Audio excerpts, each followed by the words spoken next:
Family Theater presents Robert Stack, Jack Gregson, and Lillian Bayer.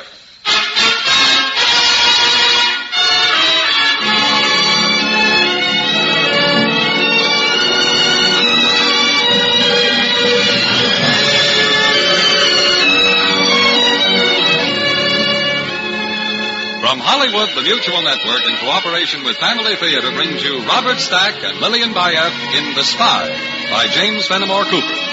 To introduce the drama, your host and narrator, Jack Gregson.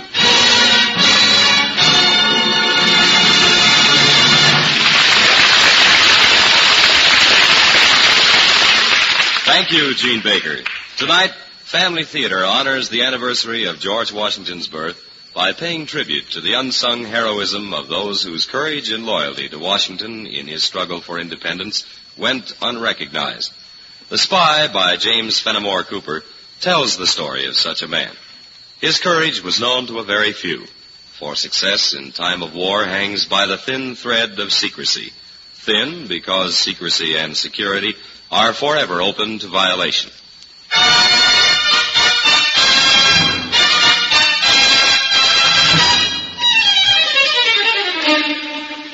On the surface, it could not be doubted that the spy captured near Tarrytown represented a real threat to the American cause, for the order for his arrest had issued from General Washington himself.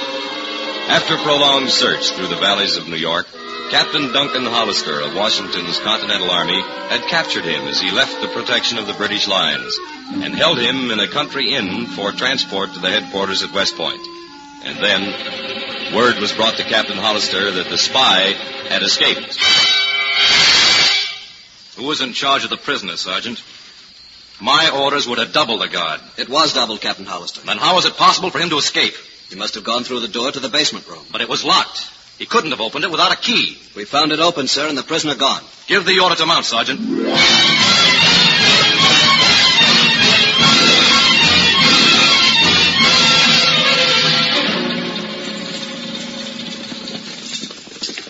Halt your men, Sergeant. But, sir, won't we pursue the spy into the woods? No, he's safe now. No man can travel these hills after dark, unless used to the passes. There's where this fellow has the advantage. Yes, sir. Prepare to halt. Troop up. Then he's gotten away, sir? Yes, he's gotten away. Perhaps if our army had more suitable prisons. An inn is no place to keep a prisoner. No, I'm inventing excuses for myself. There's no charge of negligence they can bring against you, Captain, for I can vouch, sir. He's possessed of supernatural powers. Does he have keys to open the locks in all our military establishments? When we've returned to West Point, I may perhaps gain leave to head another expedition after this elusive traitor.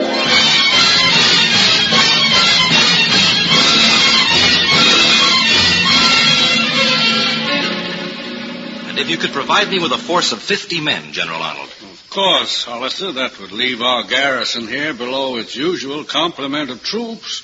But with the British under Clinton still in the north... Then I have your permission, General Arnold? You have my permission, Captain. I'm grateful, sir.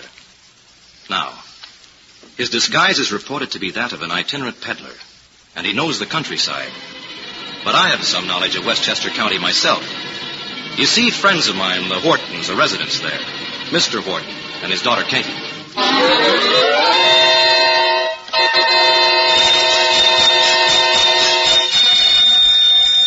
It is early in the evening, but the sky over Westchester County is dark and signals the approach of a storm as a solitary traveler makes his way to the Wharton farmhouse, a lonely cottage overlooking the valley.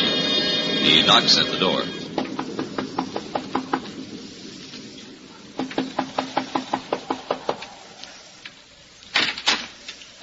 Yes? Who are you, sir? My name is Harper. I seek refuge from the storm blowing up. You're a stranger, sir. We live in hazardous times. My presence in your house will harm neither you nor your family. You have my word on that. Then come in, sir. It has never been my custom to turn a stranger from the door. Thank you. Tell me, to whom am I indebted for this hospitality? My name is Wharton. I live here alone with my daughter, Catherine. She's in the next room, making a few small purchases of a peddler.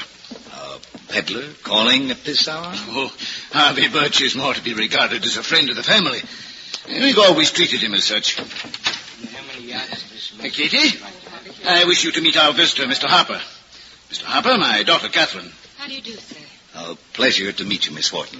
And this is the family friend of whom I spoke, Harvey Birch. Mr. Birch, I hope I may have the opportunity of examining your wares. I am at your service, sir. At the moment, Mr. Harper, you must warm yourself by the fire in the front room. And when you're rested, Katie will see if a bit of supper remains. Harvey, do you know Mr. Harper? What makes you ask that, Katie? Here now, this bit of calico may be to your taste. I could have sworn a look of recognition passed between you. It's that imagination of yours, Katie. Why, it even imagines dangers where none exist. How can you keep saying there's no danger when a spy is known to be lurking somewhere out there? Katie, you fear a man who means you no harm. You do him a grave injustice. It is because he means harm to our cause that I fear him. Perhaps you can understand it for the simple reason that... That I owe allegiance to no cause? Is that what you were about to say? I didn't mean to hurt you, Harvey. You keep looking out of the window, Katie, into the valley. If the spy, wherever he is, had the information I have in this letter, he'd be out of this district tonight. What do you mean? What information? Do you remember Duncan Hollister? The captain you met in Philadelphia? Yes. I remember hearing you speak of him. Is he coming to visit you again? This time at the head of a detachment of men to hunt the spy. Does his letter say when he plans to arrive? Oh, yes, this evening. He should be in the valley by now. I understand that this spy escaped him once. Once, perhaps, but not a second time. What are you doing, Harvey? Just gathering these things into my pack. Mr. Harper asked to see my wares. I must show them to him before I leave. Haven't you noticed that Harvey's behavior's been very strange tonight? I don't know what you mean, my dear. Why, he and Mr. Harper have been holding a whispered conversation by the fire for the last half hour. Oh, Mr. Harper is making some purchases, I believe. In all this time, Mr. Harper has purchased nothing. That is strange. Yeah, apparently they've noticed your uneasiness. They're coming this way. Now that I've completed my transaction with Mr. Harper, I must be on my way. Oh, leaving us, Harvey? Yeah, we've had very little of your company tonight. The rain is letting up, sir. I must be moving on. I am afraid it is I who have kept Mr. Birch from your company, going through the contents of his pack with him. What a pity, Mr. Harper. You were able to find nothing to your liking among his wares. But the fault is mine, Katie. I've been a peddler such a short time, I'm poorly stocked. Well, I must stay no longer. Good night, sir. Good night, Katie. I'll see you to the door, Harvey. Oh, there's no need, Katie. It's my pleasure. Harvey, I wish to talk to you. I've aroused unpleasant suspicions in your mind? Indeed you have. Your meeting here with Mr. Harper was prearranged. Trust me, Katie. There are many things that are warming to the heart. One of these is love. Another is simply trust. I ask you to trust me, Katie. No matter what your suspicions may be, no matter what you may learn of my conduct. Harvey, what awful secret are you hiding? Don't ask me. Only trust me. Good night, Katie.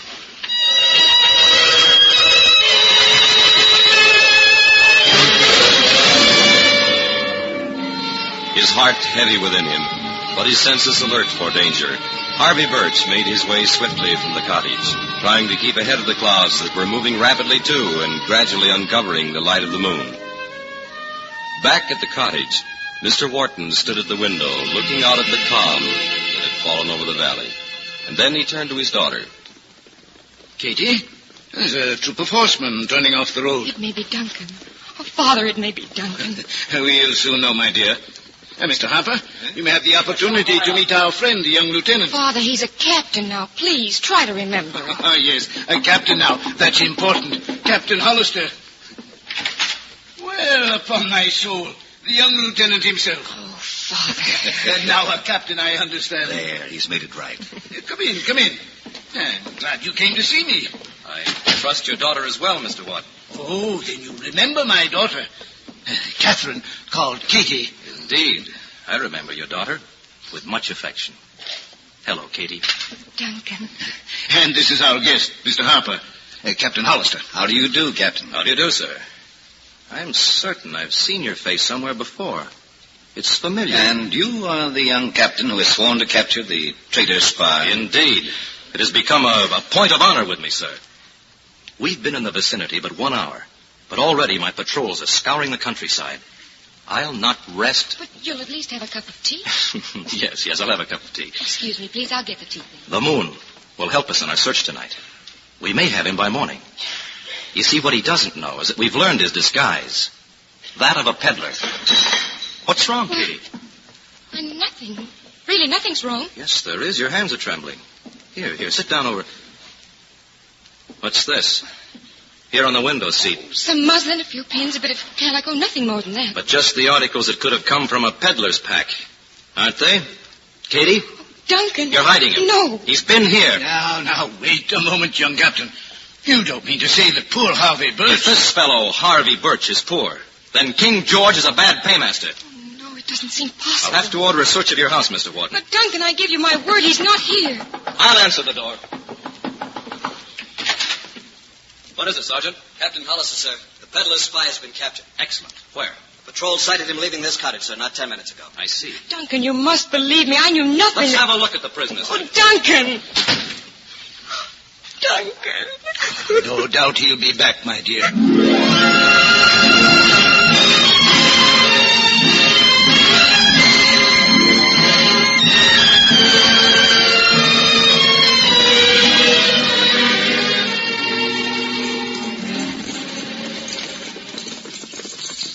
Sir, the moon's hidden behind clouds again. Never mind, Sergeant. As long as the spy peddler is our prisoner, he can't avail himself of the darkness. He escaped me once. I should be justified in ordering his execution tonight. Surely George Washington will convene a trial for me. Our commander-in-chief has already condemned you. I think not. You must hold me first. Fire at him! Fireman!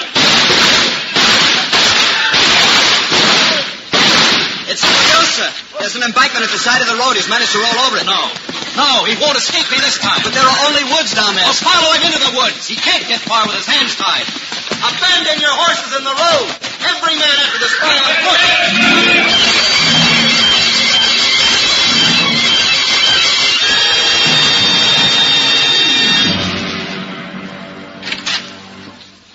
You've come to question us, Duncan? No, I haven't come to question you, Katie. May I come in? Of course. No, I'm surprised you should want to enter this house, since it's known to have harbored one of the most notorious spies in the enemy service. Katie, I'm a beaten man. He escaped from us, you know. We searched the hills on foot throughout the night, all the next day. Katie, he's somewhere in those hills. And he knows those hills, of course, better than anyone around here. Still, given time, I'd have found him. But this morning, orders arrived for me. I've come to say goodbye, Katie. Oh, Duncan. You're returning to West Point? My orders were to appoint a second in command to continue the search. I myself have to leave at once on a secret mission for General Arnold, our commander at West Point. I understand very little of what part I'm to play, but I must proceed at once. I've memorized my orders, Katie. I want you to burn them for me. I have no time to do it myself. Burn them? Duncan, why this need for secrecy? My duty is to obey the orders of the superior, not to question them, Katie. Now, but Katie, at one point in this dispatch, where is it? Oh, here it is. He says, the successful outcome of this mission will materially shorten the course of the war. Oh, Duncan. For that, Katie, we have the word of the commander of our garrison at West Point, General Benedict Arnold.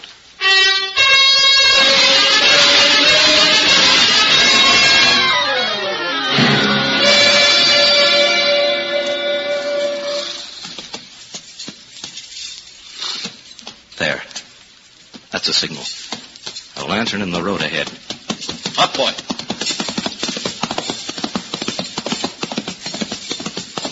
Whoa, boy. You're the gentleman I was supposed to meet here? The gentleman you were supposed to meet here was arrested 2 days ago in Tarrytown. Seize him, men. No, I'm a captain in your own army. What's the meaning of this? Major Andre was treated to a speedy trial, and the meaning became quite clear, Captain. Major Andre. Who is Major Andre? The British officer you were to meet at this spot. In case you've forgotten his name. British officer. My orders from General Arnold. Were to give this Englishman safe conduct to West Point, where he and Arnold could negotiate for delivering our garrison there into the hands of General Clinton. No, there's been some mistake. Men make such mistakes when the price is high enough. And in turn, Captain, they pay a high price for their mistakes.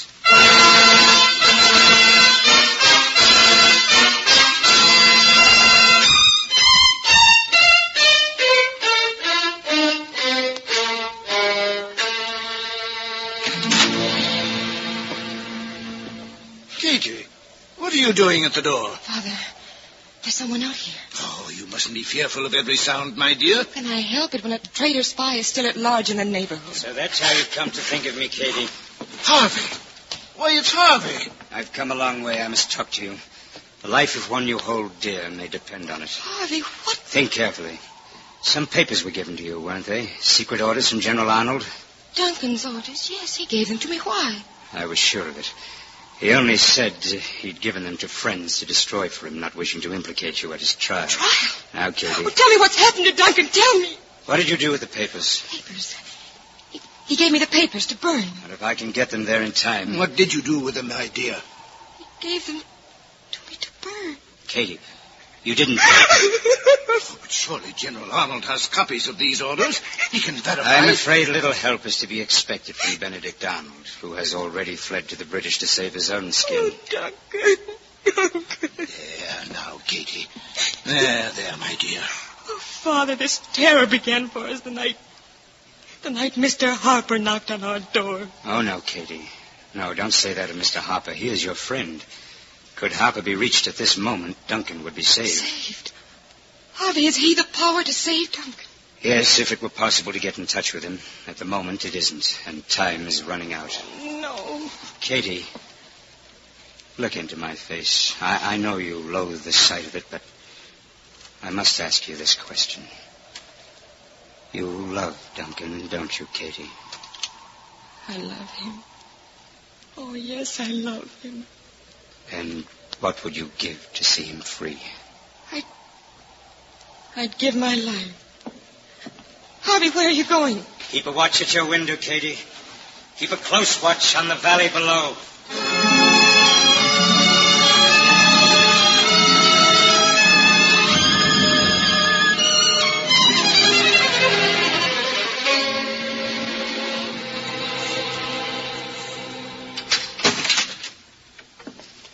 Food for you, Captain. Lucky thing your jail's an inn. Food's better than what's provided by army cooks. Put it down. Come here to the window. Now, Captain, there's another guard outside this room, so if it's a trick you're up to... It isn't a trick. Come here. Look. That silhouette in the distance. You see the shapes of trees. It's lost their leaves. And on that rock. Is that a humpback tree? Well, no. Or is it a man? A peddler. With his pack. Peddler? A spy, you fool, a spy. Put down that plate of food. Spread the alarm. I held him prisoner in this very room once. He escaped. I swore I'd see him captured. It may be my last day on Earth, but by heaven I will.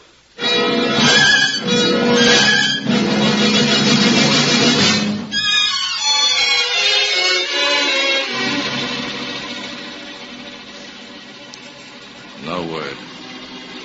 No word. Has he been captured? Did they catch him? The key turning in the lock. It's...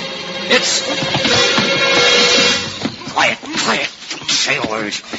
I can't take you out if you're unconscious. Listen to me. Why do you think I revealed myself on that rock? Because I enjoy a good chase? No. Don't you see? Half the troops stationed round this inn are up there searching now. This uniform I wear belongs to one of them. You lured them away. Got into this fellow's uniform so you could get in here to take care of me. Isn't it enough for you they're going to hang me? They'll hang you all right, unless you can outride them. How far do you think I'd get? The hills provide ample protection. Yes, for one who knows them, who's traveled them. I'd as soon die on the gallows as starve in the hills. You'll have a guide, Captain. A man who has been the hunted beast of these hills for 3 years past. Come.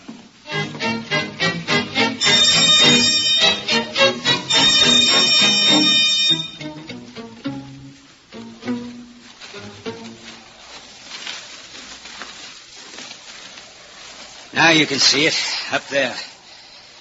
Do you recognize that farmhouse, Captain? Katie.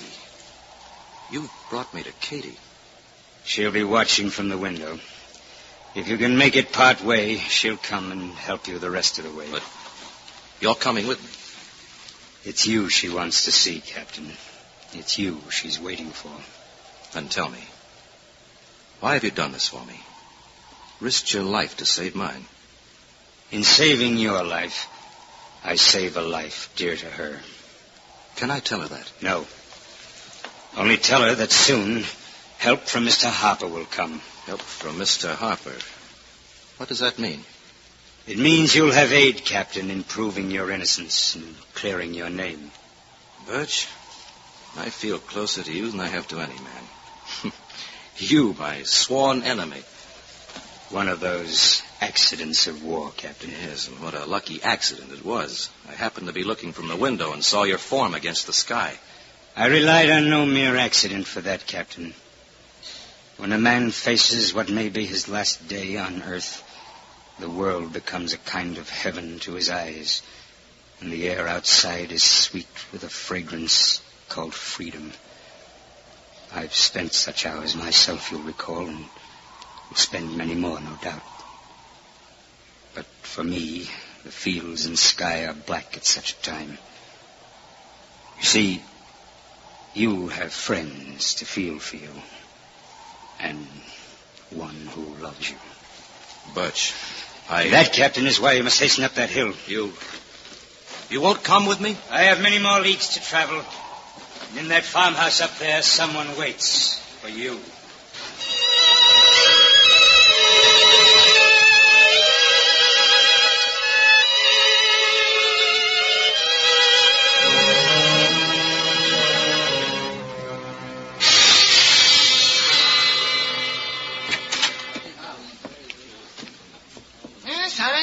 Sorry, no peddlers permitted here inside the tavern.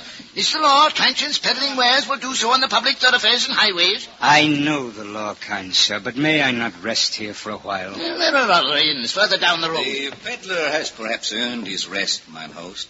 No man can keep moving forever. Oh, indeed, I'm aware of that, kind sir. But If I ask to see this man's wares, may he show them to me in the dining room? Of course, if you wish it.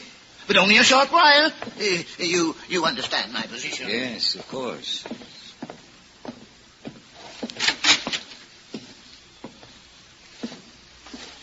Sit down, Harvey. You'll be warm here, comfortable. And we can talk undisturbed. Yes, sir.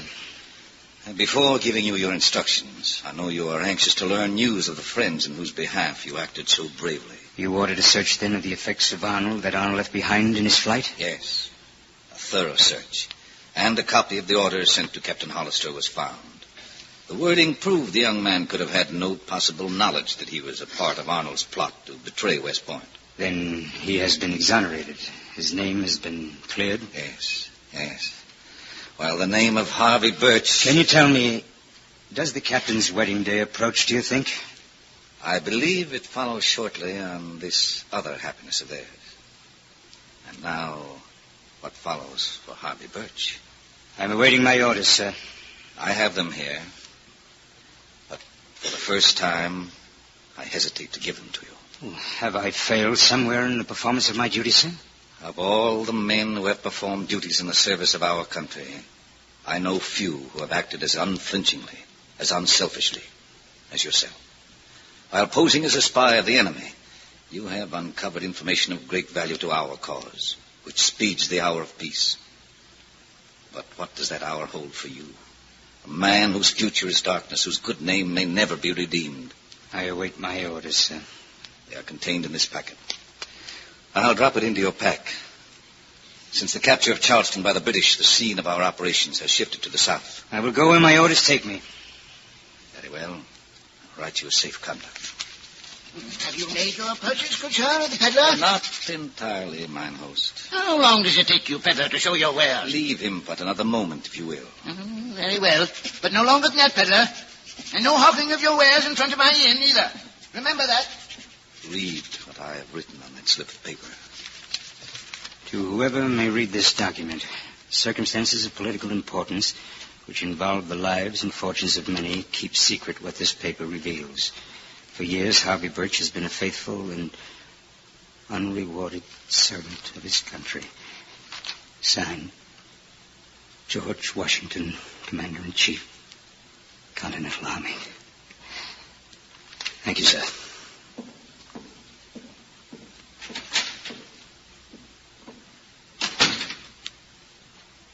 Though man does not, may God reward you for your conduct, Harvey Birch.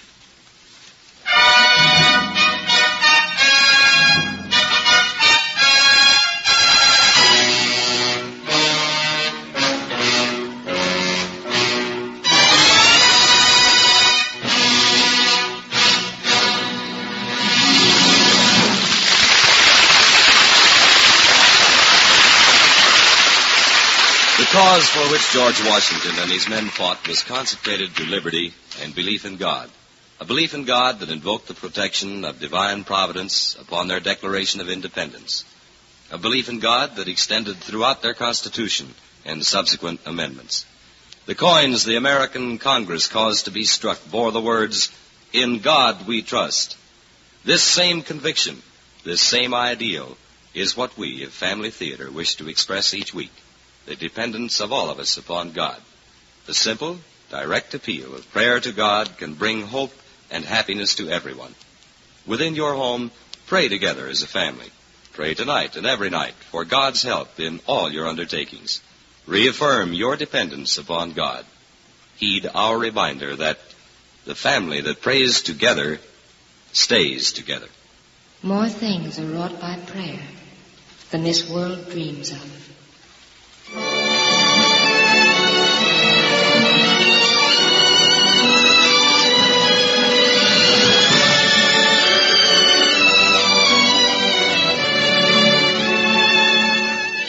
From Hollywood, Family Theater has brought you Robert Stack and Lillian Bayef in The Spy, with Jack Gregson as your host.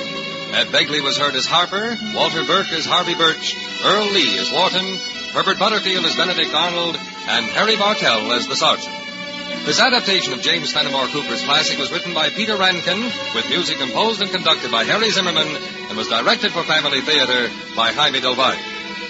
These Family Theater broadcasts are made possible by the thousands of you who felt the need for this type of program, by the Mutual Network which has responded to this need, and by the hundreds of stars of stage, screen, and radio who have so unselfishly given of their time and talent to appear on the Family Theater stage. To them and to you, our humble thanks. This is Gene Baker expressing the wishes of Family Theater that the blessing of God may be upon you and your home, and inviting you to join us next week when Family Theater presents Arlene Dahl and Wendell Corey in the great classic Railroad and Churchyard. Join us, won't you?